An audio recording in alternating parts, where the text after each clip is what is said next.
Bonjour, aujourd'hui je vais vous emmener faire un canyon exceptionnel, c'est le canyon de la Bidouze. C'est un canyon 100% souterrain. Malgré tout, il a l'appellation canyon. Pour vous y rendre, il faut aller à la source de la Bidouze et vous arrivez sur ce parking. Vous trouverez l'entrée en passant derrière la petite cabane à droite. Alors sur ce plan, on voit la perte de la Bidouze, mais en fait l'entrée est plutôt au niveau de la flèche bleue. Voici l'entrée.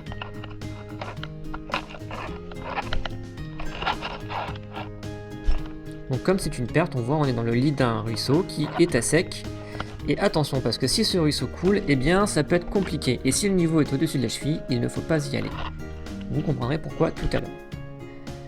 Une fois arrivé, voici le topo. Vous devez vous équiper de différentes lampes. Donc nous on avait une frontale chacun, plus une petite lampe à main que l'on voit à droite.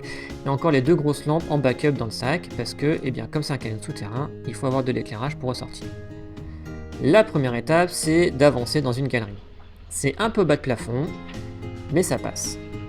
Vous verrez quand même que c'est un canyon qui n'est pas vraiment fait pour les gros. Au niveau du méandre, vous trouvez l'actif et ça vous permet d'évaluer le débit. Si ici il y a vraiment beaucoup trop d'eau, faites demi-tour, car après, une fois passé le premier puits, vous ne pourrez plus faire demi-tour. Vous avancez, pour ceux qui font de la spéléo, dans une grotte assez traditionnelle.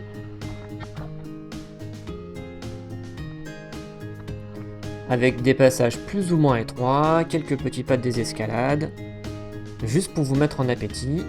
Alors souvent c'est étroit, donc on doit retirer le sac, mais ça finit toujours par passer. Après ce passage étroit, vous arrivez au sommet du premier puits. Il y a une petite main courante que l'on voit ici, qui vous permet d'aller attraper le relais en toute sécurité. Alors c'est un petit peu compliqué parce que les GoPro sont pas trop faits pour filmer dans le noir, mais on voit ici le départ du puits. C'est assez large et la salle derrière est vraiment magnifique. La vue du bas avec Aurélia qui descend. Et assez rapidement derrière, on arrive sur le deuxième obstacle, donc un puits de 10 mètres. Alors là on voit quand même la chatière entre les deux. Ça a l'air impressionnant, mais comme vous voyez ma taille ici, c'est pas si étroit que ça. Le deuxième puits. Qui relève plutôt d'un espèce de ressaut, c'est pas vraiment un gros puits.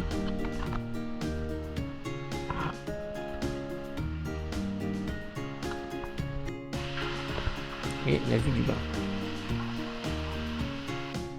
La troisième étape.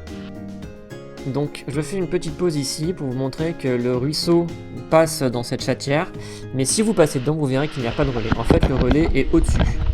Donc il faut escalader et aller chercher le relais, on va voir, voilà, via cette main courante, qui nous permet de ne pas passer par la chatière, qui est vraiment très étroite pour le coup.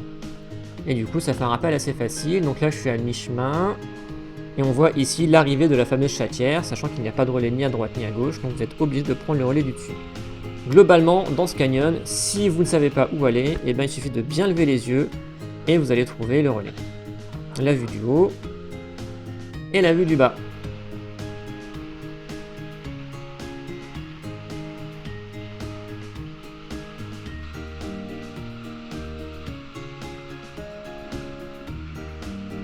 On arrive de nouveau à un puits. On voit le relais ici. Alors il y a deux relais dans ce puits. On voit le relais là où est vache Aurélia, et là on voit mes baskets pour aller chercher le deuxième relais qui est ici, qui permet d'éviter de faire ce que je vais faire là. Alors, pas vous pouvez le faire, c'est juste que vous passez dans une étroiture qui pour le coup est vraiment étroit. Donc il faut avoir un petit peu l'habitude de ce genre d'exercice. Mais si vous n'êtes pas très fan et un petit peu claustrophobe, bon déjà vous ne serez pas là, mais si vous êtes un peu claustrophobe quand même, préférez le relais du dessus qui vous évite ce passage tout étroit. Après je vous rassure, ça passe quand même très bien. On va voir la vue du bas avec Aurélia qui arrive.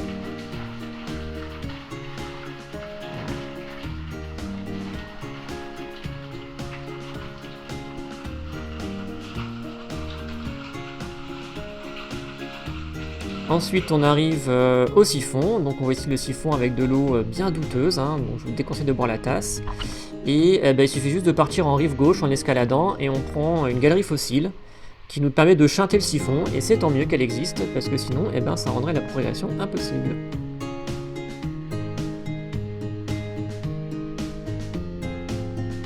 Donc là, voilà la galerie fossile. Hein, c'est relativement large, assez haut de plafond. Elle est quand même vraiment parfaite parce qu'elle permet de bien contourner le siphon qui est quand même relativement long et qui du coup permet de faire de ce canyon une belle aire de jeu.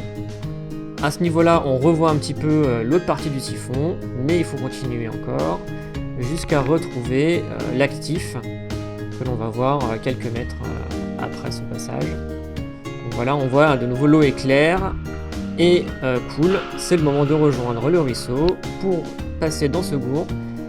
Donc on voit ici c'est un peu bas de plafond et du coup quand je vous disais qu'il fallait faire attention au débit, c'est un endroit qui peut probablement devenir siphonnant en cas de fort débit. Donc il faut vraiment s'engager dans ce canyon que lorsque l'eau est faible et que la perte est sèche. Donc un petit peu de ramping et on ressort de nouveau, on se met debout. Ce qui nous amène au dernier tout petit ruisseau.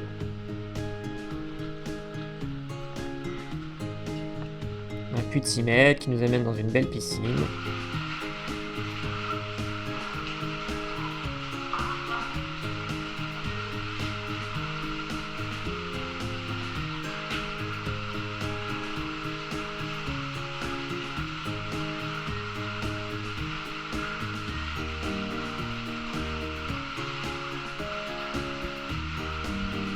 Je vous fais un petit peu le tour du propriétaire en même temps.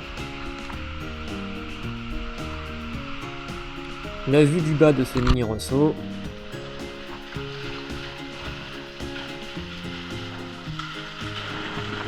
Et à partir de là, on voit la lumière du soleil. Et donc voilà, il n'y a plus qu'à suivre la galerie pour arriver à la fin de ce canyon vraiment atypique, vraiment sympa parce que je vous dis des canyons souterrains, il n'y en a pas beaucoup. Voilà la sortie. Pour le retour, c'est assez simple, vous avez deux options, une option en rive gauche que l'on voit ici, ou en rive droite sur le chemin ici. Nous on a pris la rive gauche, ce sont des anciennes échelles maintenant équipées de mains courantes. C'est pas très compliqué, par contre c'est ultra efficace puisque ça vous ramène à la voiture en 10-15 minutes. Voilà, j'espère que ça vous a plu. Pour ne rien rater de mes aventures, abonne-toi à ma page et surtout active les notifications. Tu verras ainsi des vidéos de spéléo, plongée, ski, canyon et bien d'autres. À bientôt!